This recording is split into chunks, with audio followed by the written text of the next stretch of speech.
بسم اللہ الرحمن الرحیم نحمدہ ونصلی علی رسولہ الکریم۔ آج ہم سورہ آل عمران کا آخری رکوع پڑھیں گے، رکوع نمبر 20 اور چوتھے پارے کا رکوع نمبر 11۔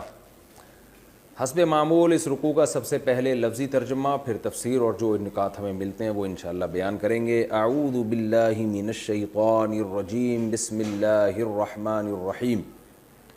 ان فی خلق السماوات والارض، بے شک آسمانوں اور زمین کے خلق میں، پیدا کرنے میں، خلق کا معنی پیدا کرنا، واختلاف اللیل والنہار، اور دن اور رات کے اختلاف میں، عدلنے بدلنے میں، دن آ رہا ہے رات جا رہی ہے، رات آ رہی ہے دن جا رہا ہے۔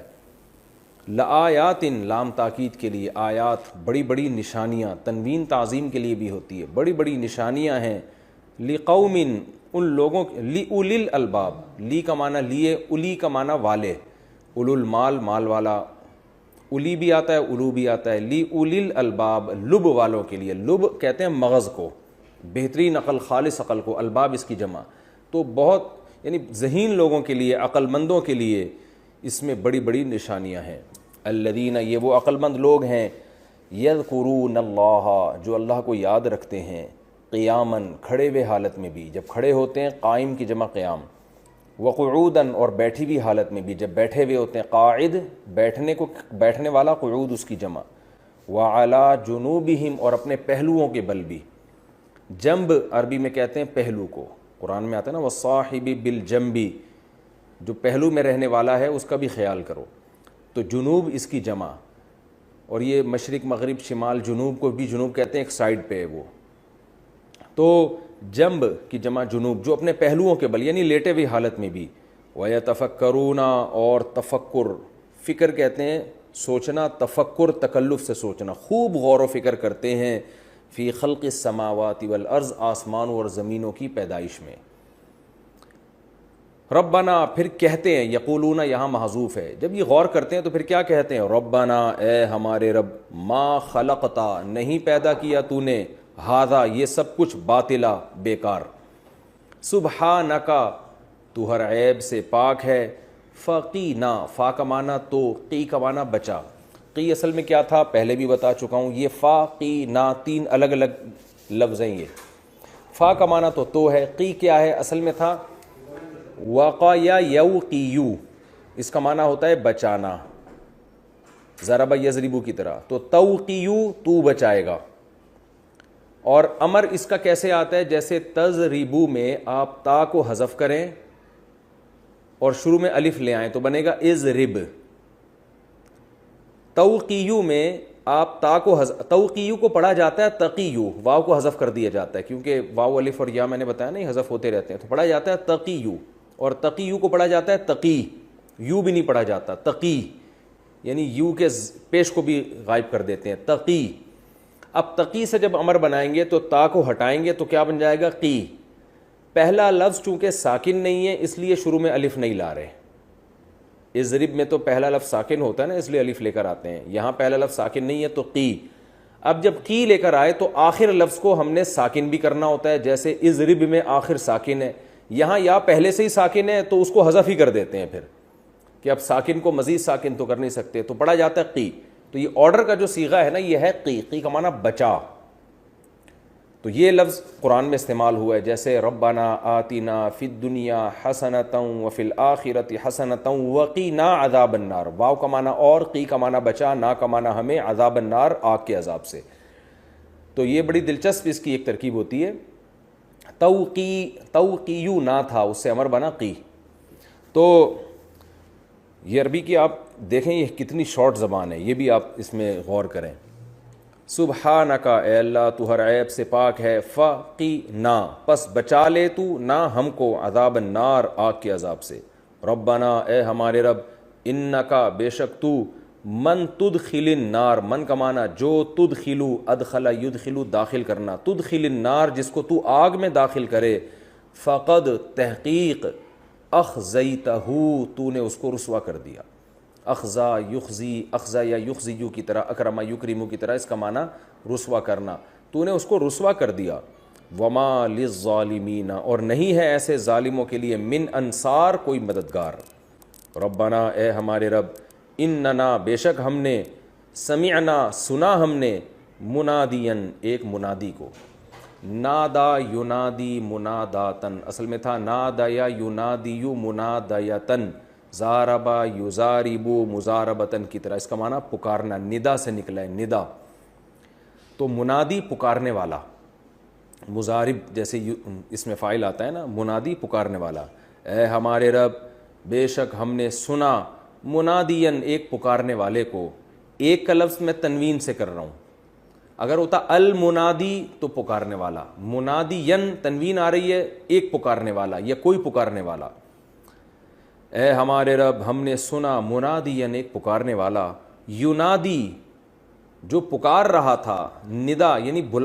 یہ وہ والی پکار ہوتی ہے جو کسی کو بلانے کے لیے ہو، جو بلا رہا تھا، پکار کے بلا رہا تھا، للایمان ایمان کے لیے، یعنی ایمان کی طرف لوگوں کو بلا رہا تھا، اور کیا کہہ رہا تھا، ان آمینو، یہ کہہ رہا تھا کہ اے لوگو آمینو ایمان لے آؤ، بربکم اپنے رب پر، فآمنا اکرمنا کی طرح، پس ہم ایمان لے آئے، ربنا اے ہمارے رب، فاغفر لنا اصل میں تھا اغفر، غفر یغفرو، پس تو مغفرت کر دے ہماری، ذنوبنا ہمارے لیے، ذنوبنا ہمارے گناہوں کی، وکفر عنا اور مٹا دے ہم سے، سیئاتنا ہماری سیئات کو۔ دیکھیں سیئات بھی گناہ کو کہتے ہیں اور ذنوب بھی گناہ کو کہتے ہیں، لیکن جب دونوں ساتھ استعمال ہوں تو پھر سیئات سے صغیرہ گناہ اکثر مراد ہوتے ہیں اور ذنوب سے بڑے گناہ، یعنی ہمارے بڑے گناہ بھی معاف کر دے اور ہماری سیئات کو مٹا دے۔ وَتَوَفَّنَا،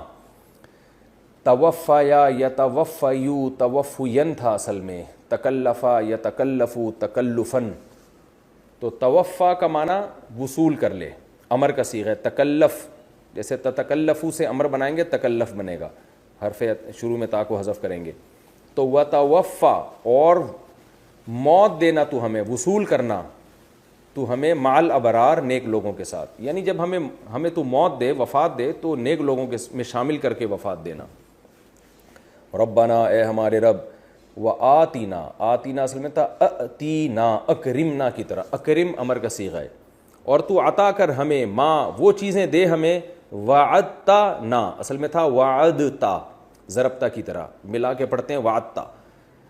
ہمیں عطا کر دے ماں وہ چیزیں، وعدتنا جس کا تو وعدہ کر رہا ہے ہم سے، علی رسولی کا اپنے پیغمبروں پر، یعنی پیغمبروں کی زبان پر، اصل میں تھا علی لسانی رسولک، پیغمبروں کی زبان سے تو نے ہم سے جو وعدے کیے ہیں وہ بھی ہمیں عطا کرنا،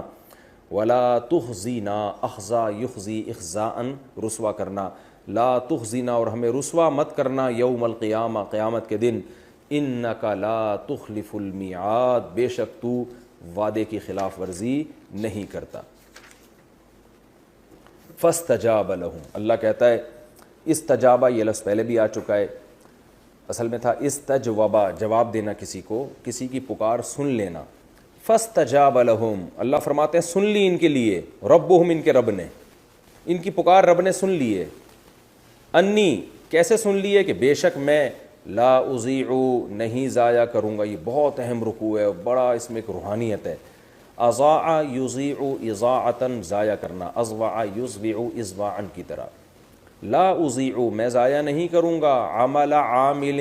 عامل کسی بھی عمل کرنے والا، کسی کا ترجمہ تنوین کی وجہ سے کر رہا ہوں، دیکھیں تو ایک ہوتا ہے الکتاب، الکتاب کا معنی کتاب، ایک ہوتا ہے کتابن یا کتابن یا کتابن، اس کا معنی کوئی کتاب یا ایک کتاب یا کسی کتاب، یہ کسی یا ایک یا کوئی کا لفظ یہاں لگا دیا جاتا ہے، لا اضیع عمل عامل منکم، تم میں کوئی بھی عمل کرنے والا اس کا عمل میں ضائع نہیں کروں گا، من ذکرن چاہے وہ مرد میں سے ہو، او انسا یا عورت میں سے ہو، بعضکم من بعض تم میں سے بعض سے ہیں، یعنی مرد اور عورت انسان ہیں دونوں، اس لیے میں کوئی فرق نہیں کروں گا بدلہ دینے میں، تم سب ایک دوسرے کی جنس میں سے ہو، فالذین کیسے بدلہ دوں گا، آگے اس کی تفصیل، فالذین پس وہ لوگ، ہاجروا جنہوں نے ہجرت کی، واخرجوا من دیارہم دار کی جمع دیار، اور نکالے گئے اپنے گھروں سے، وَأُوذُوا فِي سَبِيلِي، اوذو اصل میں تھا اُؤْذِیُوا، اکرمو کی طرح، اذیت سے نکلا ہے، اذا سے نکلا ہے، اور ان کو تکلیفیں دی گئیں میرے راستے میں، وَقَاتَلُوا اور انہوں نے قتال کیا یعنی جہاد کیا، وَقُتِلُوا اور قتل بھی کیے گئے یہ لوگ، لَأُكَفِّرَنَّ کفر یکفر تکفیرن مٹانا معاف کرنا، میں مٹا دوں گا عنہم ان سے سیئاتہم ان کی خطاؤں کو، وَلَأُدْخِلَنَّهُمْ اور میں ضرور بے ضرور ان کو داخل کروں گا، ادخل یدخل ادخالاً داخل کرنا، یہ سب نون جو ہے نا تاکید کے لیے، اور میں ضرور ان کو داخل کروں گا جناتن باغات میں، تجری من تحتها الانہار جن کے نیچے نہریں بہتی ہیں، ثوابا من عند اللہ، ثواب کہتے ہیں بدلے کو، یہ بدلہ ہوگا من عند اللہ اللہ کی طرف سے، واللہ عندہ اور اللہ تعالیٰ عندہ اس کے پاس حسن الثواب بہترین بدلہ ہے، حسن کا معنی اچھا بدلہ ہے اس کے پاس، لا یغرنک غر یغر غرورن دھوکہ دینا، متاع الغرور ہے نا دنیا کے بارے میں آیا ہے، لا یغرن اصل میں تھا یغرورو اور نون تاکید کے لیے، تو لا یغرنک ہرگز دھوکہ نہ دے کا آپ کو، کیا چیز دھوکہ نہ دے؟ تقلب کہتے ہیں الٹ پلٹ ہونا، قلب سے نکلا ہے نا، قلب بھی آپ کا دل بھی الٹ پلٹ ہوتا رہتا ہے، تقلب یتقلب تقلبا تکلف یتکلف تکلفا کی طرح، تقلب الذین کفروا وہ لوگ جو کافر ہیں ان کا الٹ پلٹ ہونا، گھومنا پھرنا، انجوائے کرنا، فی البلاد شہروں میں، بلد کی جمع بلد شہر کو کہتے ہیں، جو زمین میں جو گھوم پھر رہے ہیں عیاشی کر رہے ہیں، یہ عمل آپ کو ہرگز دھوکے میں نہ ڈالے، متاع قلیل بہت تھوڑا سا سامان ہے یہ جو ان کو ہم نے دیا ہے، ثم پھر اس کے بعد مأواہم جہنم ان کا ٹھکانہ جہنم ہے، وبئس المہاد اور کتنا ہی برا ٹھکانہ ہے، مہاد اس بستر کو کہتے ہیں مہد جس پہ بچہ سوتا ہے، یعنی وہ بھی ٹھکانہ ہی ہے نا، تو ان کے رہنے کی جگہ کتنی بری ہے، لیکن الذین اتقوا لیکن وہ لوگ جنہوں نے تقوی اختیار کیا، ڈرے وہ لوگ ربہم اپنے رب سے، لہم جنات ان کے لیے باغات ہیں، تجری من تحتها الانہار جن کے نیچے سے نہریں بہتی ہیں، خالدین فیہا ان باغات میں یہ ہمیشہ رہیں گے، نزلاً نزل کہتے ہیں مہمان نوازی یا مہمانی، نزلاً یہ مہمانی ہوگی من عند اللہ اللہ کی طرف سے، وما عند اللہ اور جو کچھ اللہ کے پاس ہے خیر بہتر ہے للابرار نیک لوگوں کے لیے، بر نیک آدمی کو کہتے ہیں، ابرار اس کی جمع، وَإِنَّ مِنْ أَهْلِ الْكِتَابِ اور بے شک اہل کتاب میں سے ایسے بھی ہیں، لمن لام تاکید کے لیے، من کا معنی جو، یؤمن باللہ جو اللہ پر ایمان لاتے ہیں، وما اور اس کتاب پر بھی انزل الیکم جو اے نبی یا اے مسلمانوں تمہاری طرف نازل کی گئی ہے، وما اور ان کتابوں پر بھی انزل الیہم جو ان کی طرف نازل کی گئی ہیں، خاشعین للہ اللہ کا خوف رکھتے ہوئے، لا یشترون بآیات اللہ ثمنا قلیلا اللہ کی آیات کے بدلے میں چند ٹکے نہیں خریدتے یہ لوگ، اولئک یہ ہیں وہ لوگ، لہم اجرہم کہ ان کے لیے ان کا اجر ہے، عند ربہم ان کے رب کے پاس، ان اللہ بے شک اللہ تعالی سریع الحساب بہت جلد حساب لینے والا ہے، سرعت جلدی کو کہتے ہیں، سریع جلدی کرنے والا، یا ایھا الذین آمنوا اے لوگو جو ایمان لائے ہو، اصبروا صبر کرو، وصابروا دشمن کے مقابلے میں بھی صبر کرو، صابرا یصابروا مصابرتن کسی کے مقابلے میں صبر کرنا یعنی دشمن سے زیادہ صبر کرو، ورابطوا اور اپنی سرحدوں کو مضبوط کرو، رباط سے نکلا ہے یہ لفظ، رابط یرابط مرابطتن اور رباطن، جیسے قاتل یقاتل مقاتلتن اور قتالن، تو رباط کہتے ہیں اصل میں سرحد پہ گھوڑے باندھ کے تیار رکھنا، تو یہاں گھوڑے مراد نہیں بلکہ اپنی بارڈر کی حفاظت، یعنی کنایا ہے یہ کہ اپنی سرحدوں کی حفاظت کرو، واتقوا اللہ اور اللہ سے ڈرو، لعلکم تفلحون تاکہ تم کامیاب ہو جاؤ۔ یہ جی سورہ آل عمران کا آخری رکوع تھا اور اس کا لفظی ترجمہ ہم نے آپ کے سامنے پڑھا ہے مختصر گرامر کے ساتھ، اب انشاءاللہ اس کی تفسیر پیش ہوگی، بہت اہم رکوع ہے اور آخری ہے، تو اس کا مضمون بھی بالکل خلاصے کے طور پر ہے، پوری سورت کا خلاصہ، اس میں بہت ساری باتیں آئیں، یہود و نصارہ سے مکالمے آئے، عیسائیوں سے مناظرے کا تذکرہ ہوا، پھر اللہ نے بتایا کہ ہم نے اہل کتاب پر کیا کیا احسانات کیے، عیسیٰ ابن مریم اللہ کے رسول ہیں، اللہ کے بیٹے نہیں ہیں، یعنی زبانی دلائل سے بھی بات ہوئی، مناظرہ جسے کہا جاتا ہے، مباہلہ جسے کہا جاتا ہے وہ بھی ہوا، پھر غزوہ احد میں مشرکین سے جو لڑائیاں ہوئیں، جو میدان جنگ میں لڑائی جسے کہا جاتا ہے، اس کا بھی تذکرہ ہوا. تو ہر طرف سے دلائل اللہ نے دیے. اس آخری رکوع میں اللہ تعالیٰ یہ بتا رہے ہیں کہ اسلام کی حقانیت اور اللہ کے وجود اور اللہ کی توحید کو ماننے کے لیے ہم نے اس کائنات میں بہت سارے دلائل رکھ دیے. دنیا میں دو قسم کے لوگ ہیں. ایک وہ جو اس کائنات کی چیزوں سے فائدہ تو اٹھاتے ہیں مگر اس کائنات کی بنی ہوئی چیزوں سے خالق کی طرف پہنچنے کی کوشش نہیں کرتے. اور دوسرے وہ لوگ ہیں جو اس کائنات کی بنی ہوئی چیزوں سے فائدہ بھی اٹھاتے ہیں لیکن وہ یہ غور بھی کرتے ہیں کہ یہ سب کیوں بنا ہے. دنیا میں کوئی ایسا نہیں ہوتا, دنیا میں کوئی عقل مند کہ وہ بلا وجہ کسی چیز کو بنائے. یعنی اس کائنات پہ غور کر کے وہ اس نتیجے پر پہنچتے ہیں کہ یہ خود نہیں بنی ہے, اس کو کسی نے بنایا ہے, ورنہ اتنی زبردست خوبصورت مینجمنٹ نہ ہوتی. اور بنانے والے نے بے مقصد نہیں بنایا, کیونکہ بنانے والا اتنا عالی شان, وہ ایسے ہی کیسے بنا سکتا ہے کہ بس بنا دیا اور مارنے کے لیے بنایا اور مر کے مٹی ہو کے ختم ہو جاؤ اور یہ کائنات بھی ایک دن ختم ہو جائے گی, کوئی مقصد نہ ہو.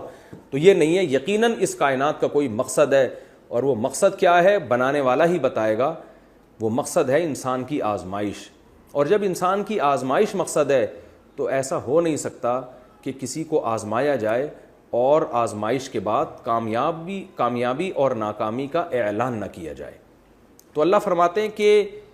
ہمارے نیک بندے جس کائنات میں غور کرتے ہیں نا, تو اسٹیپ بائی اسٹیپ اس انتہا تک پہنچتے ہیں جو قرآن دعویٰ کر رہا ہے. یعنی عقل سے بھی سوچتے ہیں تو وہی رزلٹ نکلے گا جو قرآن کا دعویٰ ہے. قرآن کا دعویٰ کیا ہے کہ تمہارا حساب و کتاب ہوگا, ایک دن تمہیں دوبارہ زندہ کیا جائے گا, نیک لوگوں کو جنت میں اور برے لوگوں کو جہنم کی آگ میں ڈالا جائے گا. یہ قرآن کا دعویٰ ہے. تو جب ہم اس کائنات میں غور کرتے ہیں تو ہم اس دعوے کو برحق پاتے ہیں. وہ کیسے؟ ہم غور کرتے ہیں, ہمیں پتہ چلتا ہے یہ بنی نہیں ہے, اس کو بنایا گیا ہے. ایک بے جان تصویر خود سے نہیں بن سکتی, کروڑوں اربوں سال میں اتفاق سے نہیں بن سکتی. تو ایسی تصویر جو دیکھتی بھی ہو, سنتی بھی ہو, بولتی بھی ہو, سوچتی بھی ہو, سمجھتی بھی ہو, چلتا پھرتا انسان کیسے بن گیا خود بخود, اور مرد اور عورت پھر آگے ان کی نسل اور بچہ ادھر پیدا ہوتے ہی اس کی ماں کی چھاتیوں میں دودھ آ جاتا ہے. یہ چیزیں آٹومیٹیکلی نہیں ہو سکتی. تو یقیناً کسی نے بنایا. اس کائنات میں غور کر کے ان کو پتہ چلتا ہے اور خود بخود وہ اس نتیجے تک پہنچتے ہیں کہ بنانے والے کا کوئی مقصد ہے. وہ مقصد ظاہر ہے ہمیں, یعنی اگر آپ اسلام کے علاوہ کسی اور کی طرف جائیں تو کوئی مقصد بتا ہی نہیں سکتا. تو وہ مقصد وہی ہے جو اللہ نے بتایا ہے, تمہیں آزمانے کے لیے بنایا. اور جب آزمانے کے لیے بنایا ہے تو یقیناً ایک وقت آئے گا کہ جو برے لوگ ہیں ان کو سزا ملے گی اور نیک لوگ کامیاب ہوں گے. اور بروں کی سزا کیا ہے وہ خود اللہ بیان کرتا ہے, ہم خود سے نہیں فیصلہ کر سکتے. وہ سزا ہے جہنم کی آگ. تو اللہ فرماتے ہیں یہ ان باتوں پہ غور کرتے کرتے اسٹیپ بائی اسٹیپ بالآخر اس نتیجے تک پہنچتے ہیں کہ جہنم کی آگ سے یہ پناہ مانگنا شروع کر دیتے ہیں اور اللہ سے جنت کی امیدیں لگا کے جنت مانگنا شروع کر دیتے ہیں. پھر اللہ نے بتایا اس رکوع میں کہ جو ان مدارج میں غور کر کے اس نتیجے تک پہنچ کر اخلاص کے ساتھ دعائیں مانگے گا تو میں بھی اس کی دعا کو قبول کروں گا. اور خاص طور پر جنہوں نے ان مدارج کو طے کر کے اللہ کے لیے بہت بڑی بڑی قربانیاں دی, جیسے کہ صحابہ نے دی تھیں, ہجرت بھی کی, جہاد بھی کیا, قتل بھی ہوئی, یعنی دنیا میں سب کچھ بھی لٹا دیا تو بھی میں ان کو کامیاب کروں گا. تو یہ اس رکوع کا ایک حاصل ہے. اور آخری آیت میں پوری سورہ آل عمران کا گویا خلاصہ بیان کر دیا. تو میں یہ آپ ذہن میں رکھیں تو اس سے انشاءاللہ اس رکوع کی تفسیر آپ کی سمجھ میں آئے گی. فرمایا بے شک آسمانوں اور زمین کے پیدا کرنے میں اور دن اور رات کے عدلنے بدلنے میں بہت بڑی بڑی نشانیاں ہیں عقل مندوں کے لیے. یہ کائنات آٹومیٹیکلی بنی ہوتی نا تو اس میں دن اور رات کا اتنا خوبصورت نظام نہ ہوتا. انسان کو دن کی بھی ضرورت, رات کی بھی ضرورت, اور دن اور رات کا اختلاف کی بھی ضرورت. کبھی دن بڑا رات چھوٹی, دن چھوٹا رات بڑی, پورا ایک سسٹم جو اللہ نے بنایا, زمین کو 23 ڈگری جھکا دیا. یہ تمام چیزوں میں غور کر کے انسان اس تک پہنچتا ہے. یہ اتفاق سے نہیں ہو رہا, اس نظام کا کوئی چلانے والا ہے. فرمایا جو اس کائنات میں غور کرتے ہیں عقل مند لوگ, ان کے لیے بڑی بڑی نشانیاں ہیں. ان نشانیوں میں غور کرنے کے بعد وہ اس نتیجے تک پہنچتے ہیں. وہ نتیجہ کیا ہے کہ وہ رب پر ایمان لے کر آتے ہیں, رب کی توحید پر ایمان لاتے ہیں, اور پھر ان کو رب سے اتنی محبت ہوتی ہے کہ الذین یذکرون اللہ, کہ پھر وہ اللہ کو یاد کرتے ہیں اس حال میں کہ جب کھڑے ہوں, بیٹھے ہوں یا اپنے پہلوؤں کے بل لیٹے ہوئے ہوں.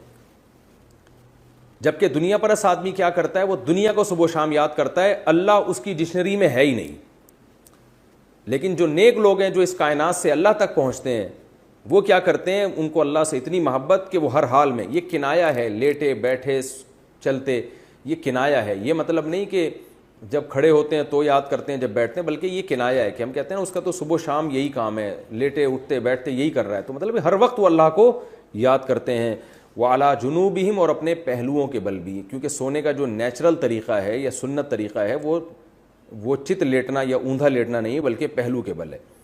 وَيَتَفَكَّرُونَ فِي خَلْقِ السَّمَاوَاتِ وَالْأَرْضِ، فرمایا اور آسمانوں اور زمین کی پیدائش میں، یعنی اس کائنات کی پیدائش میں غور کرتے رہتے ہیں۔ اور نتیجہ کیا نکلتا ہے کہ وہ غور کرنے کے بعد اس نتیجے تک پہنچتے ہیں، کہتے ہیں ربنا، اے ہمارے رب، ما خلقت ھذا باطلا، تو نے یہ سب بیکار پیدا نہیں کیا۔ غیر مسلم کیا کہتا ہے؟ اس سے کہیں یہ کائنات کیوں پیدا ہوئی؟ کہتے ویسے ہی، بھائی ہمیں کیوں بنایا گیا؟ ویسے ہی، اچھا کرو اس کا کوئی بدلہ نہیں ہے، برا کرو اس پہ کوئی سزا نہیں ہے، مر کے مٹی ہو کے ختم۔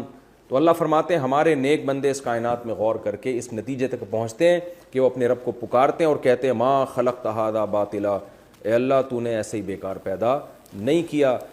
کوئی مقصد کے لیے پیدا کیا۔ اور وہ مقصد بھی قرآن دوسری جگہ پر بیان کرتا ہے، لیبلوکم ایکم احسن عملا، اللہ دیکھنا چاہتا ہے تم میں اچھا عمل کون کرتا ہے۔ تو ظاہر ہے جب اچھا عمل کریں گے تو اس کا بدلہ جنت کی صورت میں، برا عمل کریں گے تو آگ کی صورت میں۔ اس لیے اگلا جملہ ان کا یہ ہوتا ہے سبحانک، اللہ تو ہر عیب سے پاک ہے۔ یہ بھی ایک عیب ہے کہ تو اس کائنات کو ویسے ہی بنا دے، یہ عیب ہے، بیکار نہیں، آزمائش کے لیے۔ فقینا، پس تو نے کیا کرنا ہے، تو ہمیں بچا لے عذاب النار، آگ کے عذاب سے، کیونکہ ہمیں یقین آ گیا ہے کہ جنت بھی برحق اور جہنم بھی برحق، تو ہمیں بچا لے اس جہنم کی آگ سے۔ ربنا انک من تدخل النار، اے ہمارے رب بے شک تو نے جس کو آگ میں داخل کر دیا، فقد اخزیتہ، تو نے اس کو رسوا کر دیا۔ دنیا پرست کی نظر میں عزت اور ذلت کا معیار الگ ہے، اور جو اللہ پر ایمان لانے والے لوگ ہیں ان کی نظر میں عزت اور ذلت کا معیار بالکل الگ ہے۔ اے اللہ تو نے جس کو آگ میں داخل کیا اس کو تو نے رسوا کر دیا۔ وما للظالمین من انصار، اور ایسے ظالموں کا کوئی مددگار نہیں۔ یہ تو عقل سے انہوں نے فیصلہ کیا، قرآن کا انداز دیکھیں، قرآن کہتے ہیں عقل استعمال کر کے بھی اسی نتیجے تک پہنچتے ہیں، لیکن ہمارے پیغمبر سے بھی انہوں نے سنا، براہ راست سنا یا واسطوں کے ساتھ سنا، تو اس کا بھی اپنی دعاؤں میں تذکرہ کرتے ہیں۔ وہ دعائیں کیا ہیں؟ ربنا، اے ہمارے رب، اننا سمعنا، بے شک ہم نے سنا، منادیاً، ایک پکارنے والے کو۔ وہ کون تھے؟ محمد صلی اللہ علیہ وسلم۔ کچھ لوگوں نے براہ راست سنا، اور آج ہم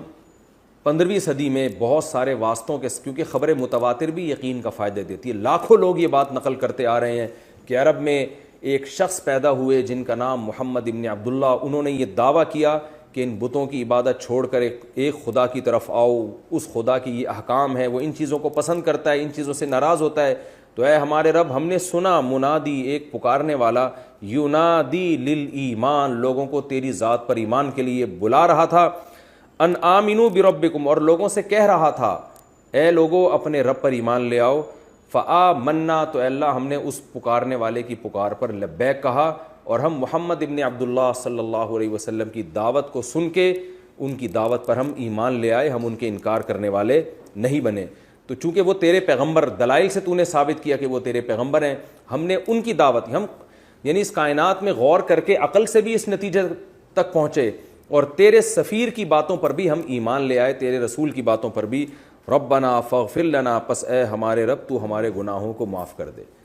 کیا مطلب؟ اگر ہم سے پھر بھی اسلام پر چلنے میں کوئی کوتاہیاں ہوئیں تو ہمیں معاف کر، وکفر عنا سیئاتنا، اور ہماری سیئات کو تو مٹا دے، صغیرہ بھی معاف اور کبیرہ بھی معاف، وتوفنا مع الابرار، اور چونکہ اسلام میں خاتمے پر اعمال کا مدار ہے، آپ کی ساری زندگی نیکی میں گزری، موت سے پہلے آپ برے ہو گئے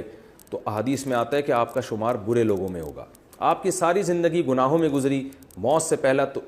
سے پہلے توبہ کر کے آپ نیک بن گئے تو آپ کا شمار جنتی لوگوں میں ہوگا۔ اس لیے دعا میں ہم سے یہ الفاظ کہلوائے جا رہے ہیں کہ یوں ہمارے نیک بندے کہتے ہیں وَتَوَفَّنَا مَعَ الْأَبْرَارِ، اے اللہ ہمیں موت دے نیک لوگوں کی فہرست میں شامل کر کے۔ جب ہم مریں تو اللہ کہے کہ نیک آدمی دنیا سے گیا ہے، فرشتے کہیں کہ نیک آدمی دنیا سے گیا ہے، لوگ کہیں کہ ایک پرہیزگار انسان دنیا سے گیا ہے، موت ہماری اچھی ہونی چاہیے۔ ربنا وآتنا، اور اے اللہ تو ہمیں عطا کر ماں، وہ چیزیں، وعدتنا علی رسولک، جس کا تو نے اپنے پیغمبروں کی زبان سے ہم سے وعدہ کیا ہے۔ کیونکہ ہم دنیا میں روزے رکھ رہے ہیں، نمازیں پڑھ رہے ہیں، عورتیں پردہ کر رہی ہیں، ہم شرک سے توبہ کر رہے ہیں, ہم توحید پہ زندگی گزار رہے ہیں, ہم اسلام پہ قائم ہیں, اس امید پر کہ تو ہمیں آخرت میں اپنی جنت اور بہشت میں داخل کرے گا, تو ہم تجھ سے یہ دعا کرتے کہ اپنے پیغمبروں کی زبان سے تو نے ہم سے جو وعدے کیے ہیں کل قیامت کے دن ہمیں وہ چیزیں عطا کرنا, ولا تخزنا یوم القیامہ, اور قیامت کے دن ہمیں رسوا مت کرنا, انک لا تخلف المیعاد, بے شک تو وعدے کی خلاف ورزی نہیں کرتا. اللہ فرماتے ہیں جو ان دلائل پہ غور کرنے کے بعد اس نتیجے تک پہنچیں گے اور ان کے دل کی یہ پکار ہوگی, تو اللہ نے دنیا میں ان کو خوشخبری دے دی, فاستجاب لہم, اللہ نے ان کی پکار سن لی ہے. کیسے سن لی ہے؟ انی لا اضیع عمل عامل منکم, اللہ فرماتے ہیں میرا تو یہ قاعدہ ہے کہ میں کسی بھی عمل کرنے والے کے عمل کو ضائع نہیں کرتا, تو میرا تو یہ قاعدہ ہے, تو لہذا اسی قاعدے کی روح سے جو یہ اس جذبے سے دعا مانگے گا میں اس کی دعاؤں کو قبول کروں گا, کیونکہ میں کسی عمل کرنے والے کے عمل کو ضائع نہیں کرتا. قیامت تک کے لیے میرا اصول ہے, من ذکر او انثی, چاہے وہ مرد ہو یا عورت. دیکھیں قرآن ہر جگہ مرد اور عورت کے فرق کو واضح نہیں کرتا. جو حکام یعنی جب قرآن کہتا ہے کہ جو بھی نیک عمل کرے گا تو اس میں مرد اور عورت خود بخود داخل ہوتے ہیں, لیکن یہاں قرآن الگ سے ذکر کر رہا ہے اس کی اہمیت کو بیان کرنے کے لیے کہ چونکہ ہر شخص کا یہ جذبہ ہوگا تو اس میں مرد بھی ہوں گے عورتیں بھی, تو اللہ الگ الگ دونوں کو ہائی لائٹ کر رہا ہے کہ کوئی مرد نیک عمل کرے یا عورت نیک عمل کرے, میں کسی عمل کرنے والے کے عمل کو ضائع نہیں کروں گا. بعضکم من بعض, کیونکہ تم سب ایک دوسرے کی جنس میں سے ہو, انسان میں سے ہو. عرب میں یہ بڑا فرق تھا مرد اور عورت میں, تو قرآن نے کہا جنس کا فرق ہے لیکن حقیقی جنس انسان ہے, تو انسانیت میں دونوں برابر ہیں. اب کیسے اللہ تعالیٰ بدلہ دے گا؟ فرمایا کہ جو لوگ دنیا میں سب سے ناکام سمجھے جاتے ہیں ان کو میں سب سے زیادہ نوازوں گا, اور سب سے ناکام کون سمجھے جاتے ہیں؟ جن سے ان کا گھر چھین لیا گیا, ان کے اموال چھین لیے جائیں اور ان کی جانوں کو ہلاک کر دیے جائے, یہ سب سے زیادہ قابل ترس لوگ سمجھے جاتے ہیں دنیا میں. تو جب ایسے دنیا کے ناکام ترین لوگوں کو سب سے بڑی کامیابی میں دوں گا تو سوچ لو کہ میرا عدل و انصاف کا معیار کیا ہے. فالذین, اللہ تسلی دے رہا ہے ان لوگوں کو, خاص طور پہ صحابہ کو جنہوں نے یہ سارے مدارج طے کیے تھے. فالذین ہاجروا, پس وہ لوگ جنہوں نے اپنے گھروں کو چھوڑا, واخرجوا من دیارہم, اور ان کو اپنے گھروں سے نکالا گیا. بعض دفعہ انسان اپنی خوشی سے گھر چھوڑتا ہے جگہ تبدیل کرنے کے لیے, یہ کوئی آزمائش نہیں ہے, لیکن جب آپ کو آپ کے گھر سے ہجرت پر مجبور کر دیا جائے, آپ کو آپ کے وطن سے جلا وطن کر دیا جائے, تو یہ بہت بڑی آزمائش ہے جن میں صحابہ مبتلا ہوئے تھے. فرمایا جن لوگوں نے یہ قربانیاں دیں, ہجرت کی اور اپنے گھروں سے نکالے گئے, وَأُوذُوا فِي سَبِيلِي, اور میری راستے میں ان کو تکلیفیں دی گئیں, وَقَاتَلُوا, اور میرے راستے میں وہ لڑے جیسے کہ بدر اور احد میں, وَقُتِلُوا, اور قتل کر دیے گئے, لَأُكَفِّرَنَّ عَنْهُمْ سَيِّئَاتِهِمْ, ان کی خطاؤں کو میں مٹاؤں گا, معاف کروں گا, وَلَأُدْخِلَنَّهُمْ, اور بالضرور ان کو میں داخل کروں گا, جنات, باغات میں, تجری من تحتها الانہار, جس کے نیچے نہریں بہتی ہوں گی, ثوابا من عند اللہ, اور یہ سب کچھ اللہ کی طرف سے بدلہ ہوگا, واللہ عندہ حسن الثواب, اور اللہ کے پاس بہترین بدلہ ہے. رہا مسئلہ ان کافروں کا جو اللہ کی نشانیوں میں غور کر کے اللہ تک نہیں پہنچتے, بس اسی دنیا کی عیاشیوں میں لگ گئے ہیں اور عیش و عشرت والی زندگی گزار رہے ہیں, ان کے بارے میں قرآن کہتا ہے لا یغرنک تقلب الذین کفروا فی البلاد, اے مخاطب ان کافروں کا شہروں میں گھومنا, زمین میں گھومنا اور عیش و عشرت والی زندگی گزارنا, یہ تمہیں دھوکے میں نہ ڈال دے یہ چیز. متاع قلیل, یہ دنیا کے تھوڑے دنوں کا نفع ہے. ثم مأواہم جہنم, پھر ان کا ٹھکانہ جہنم کی آگ ہے. وبئس المہاد, اور بہت برا ٹھکانہ ہے وہ. لیکن وہ لوگ جو اپنے رب سے ڈرتے ہیں, لاکن الذین اتقوا ربہم, پھر اللہ نے جنت کا دوبارہ تکرار کیا, جو اپنے رب سے ڈرتے ہیں اور گناہ, یعنی ظاہر ڈرنے کا مطلب گناہ چھوڑتے ہیں, لہم جنات تجری من تحتها الانہار, ان کے لیے باغات ہیں جن کے نیچے نہریں بہتی ہیں, خالدین فیہا, جس میں وہ ہمیشہ رہیں گے, نزلا من عند اللہ, یہ اللہ کی طرف سے مہمانی ہوگی ان کی, وما عند اللہ خیر, اور جو کچھ اللہ کے پاس ہے بہتر ہے للابرار, نیک لوگوں کے لیے, ان اس دنیا سے کروڑہ گنا بہتر ہے وہ. اب چونکہ اس سورہ آل عمران میں اہل کتاب سے بہت بحث ہوئی ہے, بہت مناظرے ہوئے ان سے, اور ان کا بہت تذکرہ ہوا, تو اس لیے قرآن اہل کتاب کے مضمون کو ان آیتوں پہ ختم کرتا ہے کہ اہل کتاب میں سارے ایک جیسے نہیں ہیں, ان میں کچھ اچھے لوگ بھی ہیں, جو تورات پر بھی ایمان رکھتے ہیں, انجیل پر بھی اور قرآن پر بھی. تو ایسے لوگوں کو اللہ ان کا بدلہ دے گا, چونکہ اسلام میں نسل پرستی نہیں ہے کہ چونکہ وہ اہل کتاب ان کی اولادوں میں ہے تو وہ ان کو ایمان لانے کا فائدہ نہیں ہوگا. اللہ فرماتے ہیں ایسا نہیں ہے. وَإِنَّ مِنْ أَهْلِ الْكِتَابِ, اہل کتاب میں سے کچھ ایسے بھی ہیں جو اللہ پر اور ان کتابوں پر ایمان لاتے ہیں جو آپ کی طرف, اور ان کتابوں پر بھی جو ان کی طرف نازل کی گئیں, خاشعین للہ, اللہ سے ڈرتے بھی ہیں, لا یشترون بآیات اللہ ثمنا قلیلا, اور اللہ کی آیات لوگوں کے سامنے کھول کے بیان کرتے ہیں, ان میں تحریف نہیں کرتے, ان آیات کے بدلے میں لوگوں سے چند ٹکے نہیں خریدتے. اولئک لہم اجرہم عند ربہم, ان کے ہاں رب کے نزدیک ان کا اجر ہے, بے شک اللہ بہت جلد حساب لینے والا ہے. اور آخری آیت جو سورہ آل عمران کی, وہ پورا گویا آل عمران کا خلاصہ بیان کیا. وہ خلاصہ کیا ہے کہ اہل کتاب سے تمہارے مناظرے بھی ہو رہے ہیں اور احد میں تمہاری جنگیں بھی ہو رہی ہیں, تو اس کے لیے تمہیں صبر سے کام لینا پڑے گا. اور صبر بھی نہیں بلکہ دشمن بھی تو کچھ نہ کچھ صبر کر رہا ہے, وہ بھی تو تم سے لڑ رہا ہے, تو تمہارا صبر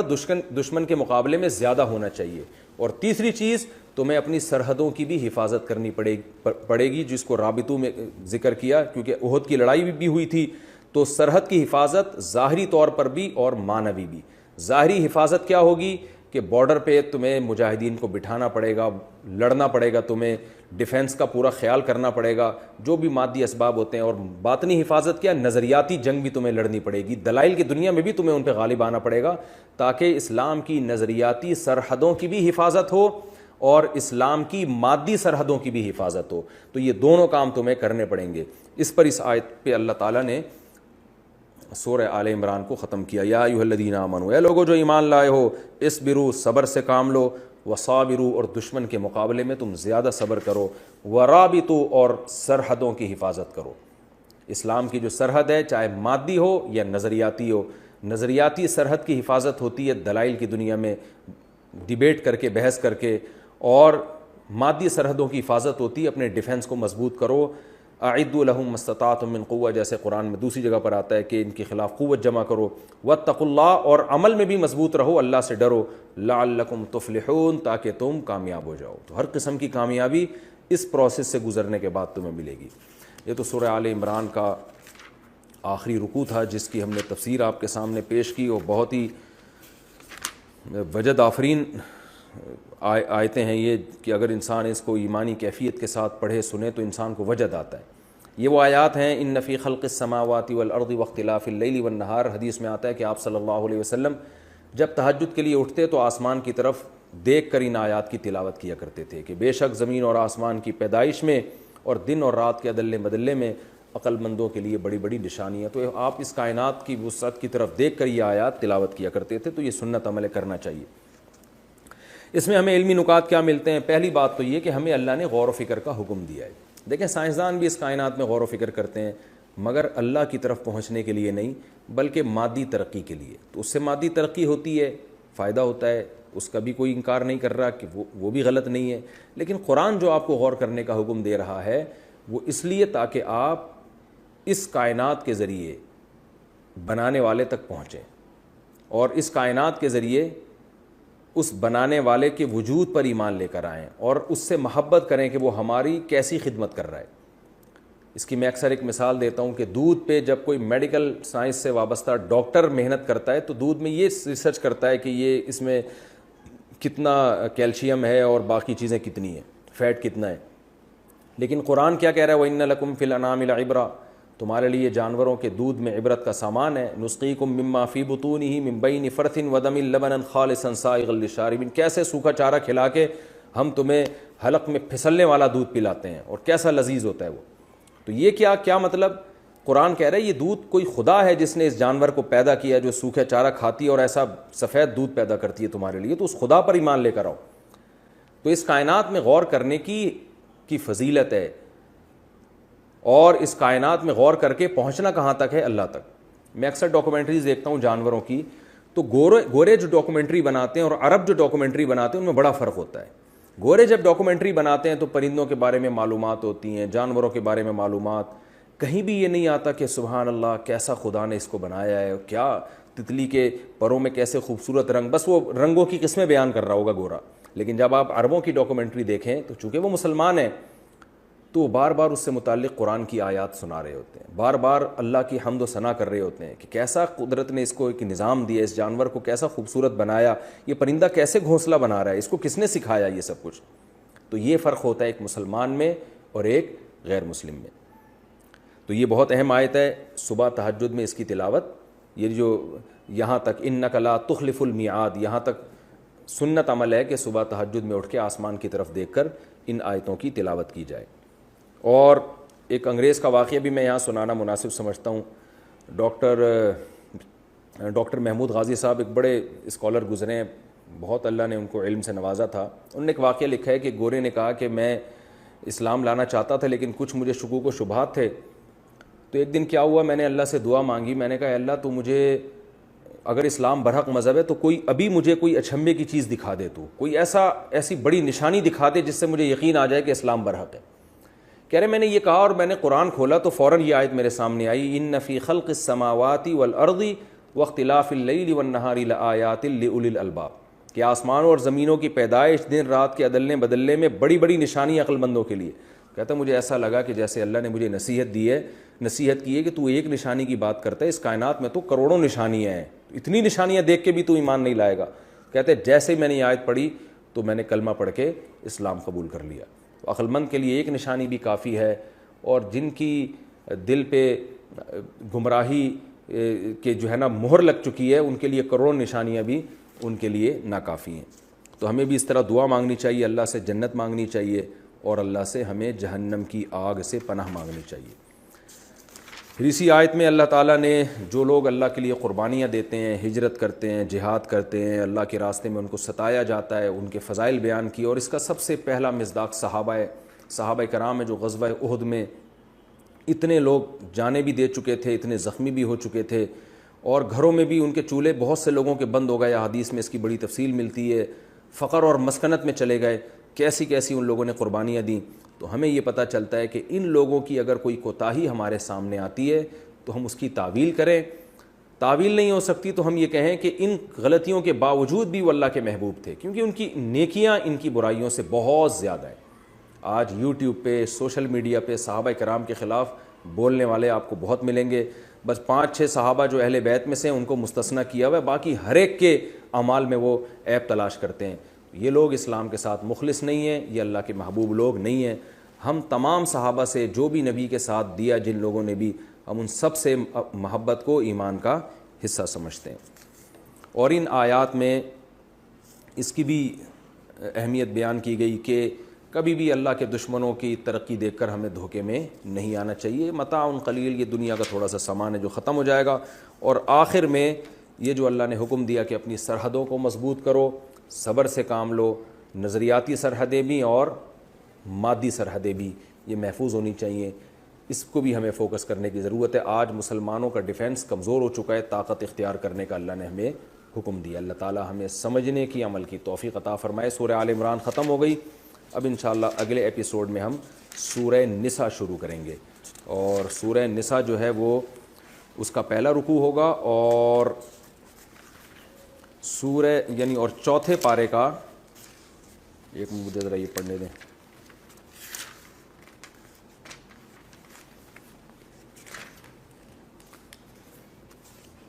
چوتھے پارے کا 12واں رکوع ہوگا انشاءاللہ۔ اللہ تعالی عمل کی توفیق عطا فرمائے۔ وما علینا الا